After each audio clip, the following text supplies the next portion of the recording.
E ele, Melquisedeque, abençoou Abraão e disse: Bendito seja Abraão do Deus Altíssimo, o possuidor dos céus e da terra. Bendito seja Deus Altíssimo, que entregou os teus inimigos nas tuas mãos. Ele deu a Abraão o dízimo de tudo. Gênesis capítulo 13, Gênesis 13, a partir do versículo 19.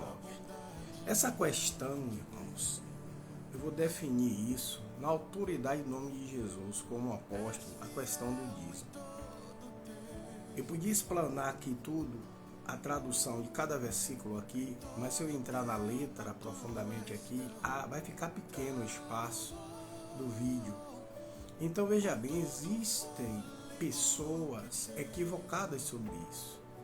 Bem certo é que muitas pessoas têm usado do dízimo para luxúria, mas cabe a Deus julgar cada pessoa. Mas isso não me dá o direito a alguém de administrar o dízimo ou pregar contra. Melquisedeque, segundo o Jesus, ele foi levantado por Deus, né? O próprio Deus encarnou, e ele veio como o Melquisedeque é como Cristo, um Cristo. Não está dizendo que ele era Cristo.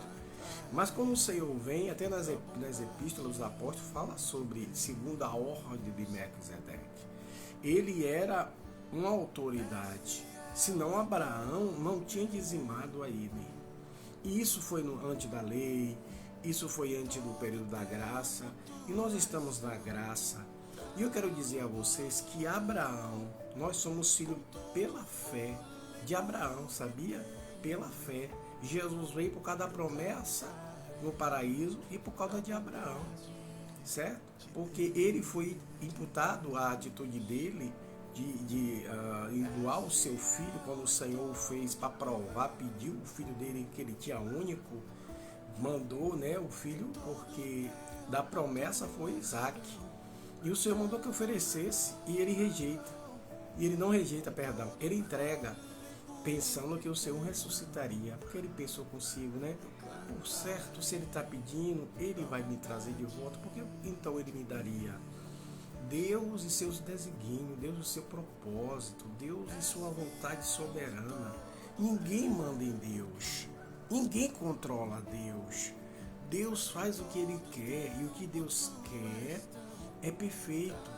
E nós, a nossa natureza adâmica, mesmo transformada, porque nós não damos lugar a essa natureza que está como morte em nós, porque é morte, né? A natureza adâmica, o conhecimento do pecado e a prática. Mas graças a Deus somos nova criatura. Mas existem muitas pessoas que, olha os três grupos que eu vou classificar aqui.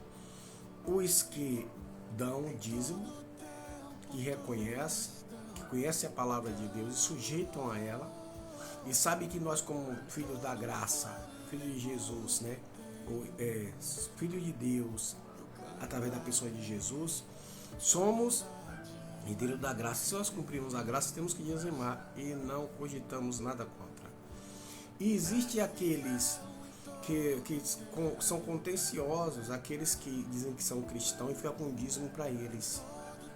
Fica com dízimo para ele, dizendo assim: eu vou administrar o dízimo porque o Senhor mandou fazer, pastores, isso e aquilo. Esses são os ratos disfarçados de Espírito de Deus, né? É como os países islâmicos, que dizem que creem em Alá e matam as pessoas, obrigam as mulheres a se vestirem daquela forma, executam as pessoas que falam de Jesus, entendeu? Morte às pessoas que falam de Jesus, rasga a Bíblia, sem falar em outros. Então existem cristãos que não pegam literalmente uma espada e mata, mas mata roubando o dízimo. Porque o dízimo serve para o socorro da congregação, para apagar a luz, para desenvolver as atividades do corpo, qual Deus mandou dar ao sacerdote. Está na palavra, o Senhor fez de nós sacerdotes, pastores, apóstolos, somos sacerdotes. Então eles usam isso a partir de homens desviados, que têm um espírito de rato. Eles buscam a Deus, entre aspas, e fazem conteúdo na internet, está cheio contra o dízimo, certo? São roubadores, são ladrões, e o ladrão não vai entrar no reino dos céus. Você viu que foram 2 ladrões crucificados na cruz. Um foi salvo porque confessou, se arrependeu. O outro não. Entendeu? O outro ficou desfazendo de Deus, querendo tocar no propósito dele. Ele tinha que morrer e ressuscitar para salvar o mundo. Ele tinha que se sacrificar. E ele estava usando a boca como instrumento do diabo. Você não tem que emprestar sua boca ao diabo, porque são dois os espíritos que operam. Né? Estou falando na igreja. Na igreja, que opera é o Espírito Santo, mas o Espírito do homem opera o Espírito de Deus e o Espírito do diabo na igreja. Você sabia? E no mundo não é diferente. O Senhor opera para convencer, para salvar. O Espírito do homem, que sujeita ou não a Deus, muitas vezes sujeita ao diabo, como nesse caso. Eu conheço um bocado. E tem muita gente que concorda. Por que concorda? Porque é ladrão como ele. Todo pastor, todo pregador que é contra o dizimar é um espírito de errado. Ele tem ainda isso nele. Isso não pode ofender ele. Porque próprio Pedro, sendo um apóstolo junto da autoridade maior do universo, Jesus, mandou ele desistir e morrer na cruz. E o diabo estava usando, e o Senhor atribuiu isso ao diabo e disse: para trás de mim, Satanás, que me serve de escândalo. Então seja você quem for, você não está livre da influência do diabo, como não está livre da convenção do Espírito. Se você der lugar, agora sujeite a verdade. Pare de pregar mentira. E você que segue, você vai para o inferno. Porque ladrão, lá no céu não entra ladrão. Não, a não ser lavado e remido. A não ser arrependido, como aquele que se arrependeu na cruz. Amém? E existe o terceiro. Vamos para o terceiro. O dizimista, que é dizimista, mas só entrega segundo a vontade dele. Você reter o dízimo, não é por isso que você retém e você não vê logo o castigo, que Deus não esteja ele castigando. Tem gente que o Senhor vai provar em um propósito, ele permite aumentar a dor. A dor do processo. Por quê? Porque eles retêm o dízimo. Ele sabe que tem que dizimar, mas retém. Ele está debaixo de uma autoridade, mas ele não dizima. Só na hora que ele quer. Ele controla. E para ele dizimar, alguém tem que falar de dízimo para ele, porque ele não quer. É o quê? É um tipo de amante do dinheiro. Né? Ele é dizimista, mas é infiel. Por quê? Porque ele, quando pega o soldo, ele não agradece a Deus dizimando. Ele quer administrar. Ele quer fazer na hora que ele quer, como ele quer. O dízimo chegou na sua mão, o seu salário, o seu soldo, tire a 10ª parte do Senhor e dê a ele debaixo de uma autoridade, um apóstolo, um pastor, uma pessoa que lhe dá cobertura espiritual. Se você não quiser ficar debaixo do chicote do diabo.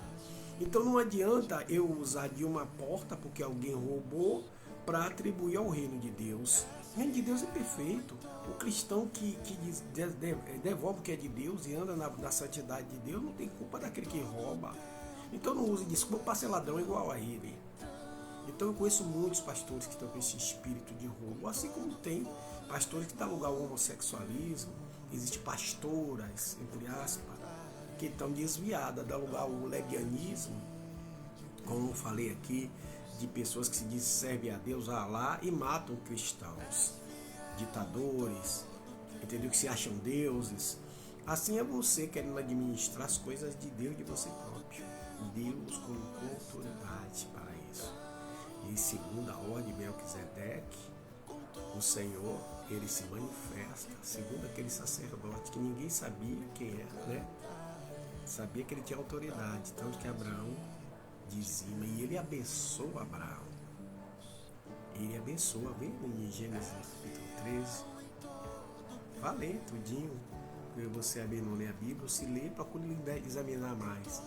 Que o dízimo não é da lei nem da graça. O dízimo foi estabelecido por Deus para sustentar o seu propósito na terra através dos sacerdotes e dos atalaios, dos profetas, que Deus sempre levantou para comunicar-se com o seu povo. Se você é contra tudo isso e não sujeita a doutrina apostólica, porque para a glória de Deus, mesmo sendo pequeno, como autoridade eclesiástica, como o apóstolo Jesus Cristo, chamado não segundo os homens, eu digo a você que você está em pecado. Se você não devolve o que é de Deus, ou prega contra ou retém para dar no tempo que você acha que tem que dar. Que Deus tenha misericórdia de cada um de nós e aplique a sua palavra no nosso coração.